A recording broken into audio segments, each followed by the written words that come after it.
જમ્મુ કાશ્મીરના પહલગામ ખાતે થયેલા આતંકી હુમલામાં મૂળ સુરતના વરાછા ચીકુવાડી વિસ્તારમાં શૈલેષ હિંમતભાઈ કથડિયાનું મોત થયું છે। શૈલેષ કથડિયા મુંબઈમાં સ્ટેટ બેંક ઓફ ઇન્ડિયામાં કર્મચારી હતા અને પરિવાર સાથે તેઓ મુંબઈથી જમ્મુ કાશ્મીર ફરવા ગયા હતા।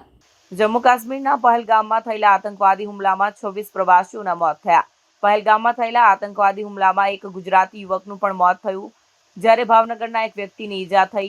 સુરતના શૈલેષભાઈ હિંમતભાઈ કડથિયાનું પણ મોત થયું છે। તેઓ મૂળ સુરતના વરાછામાં આવેલા ચીકુવાડી વિસ્તારમાં રહેતા હતા, જો કે થોડા સમયથી તેઓ મુંબઈ ખાતે રહેવા ગયા હતા। આ આતંકી હુમલામાં ભાવનગરના એક વૃદ્ધના હાથમાં ગોળી પણ લાગી છે।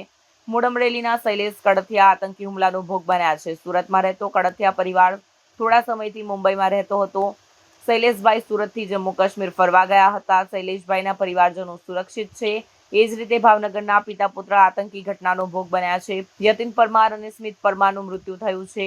ઘટના બાદ ગુમ થયા પિતા પુત્રના મૃત્યુની પુષ્ટિ થઈ ગઈ છે।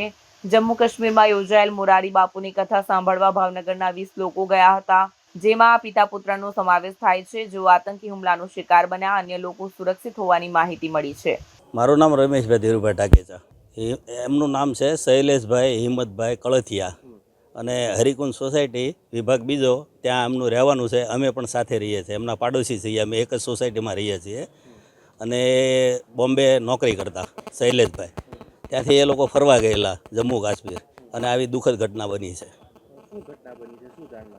જાણવા એવું મળ્યું છે કે ભાઈ આતંકવાદી હુમલામાં એમને જરા ગોળી વાગી ગઈ છે, એવું બનેલું દુઃખદ ઘટના બની છે।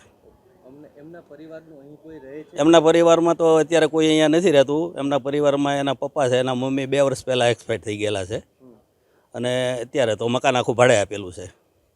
અને હિંમતભાઈ જે એના પપ્પા છે એ ધુફણિયા રહે છે, દામનગર તાલુકો, જિલ્લો અમરેલી, સૌરાષ્ટ્રમાં રહે છે।